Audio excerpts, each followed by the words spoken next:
আপনাকে যে কোনো একটা ব্রাউজার ওপেন করতে হবে এবং সেখানে সার্চ করতে হবে গুগল এআই স্টুডিও। এখানে প্রথমে আপনারা গুগল এআই স্টুডিও দেখতে পাচ্ছেন, এখানে ক্লিক করবেন।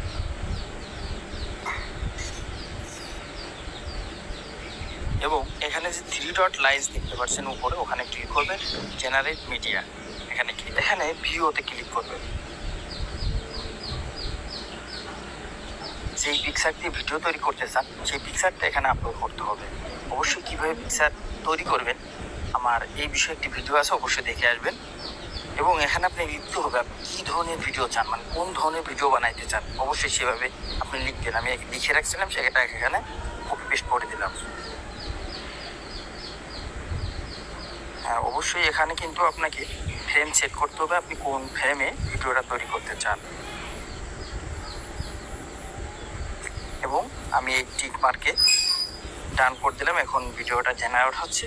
অবশ্যই ভিডিওটা জেনারেট হলে আপনারা দেখতে পাচ্ছেন চমৎকার একটা সুন্দর ভিডিও তৈরি হয়ে গেছে।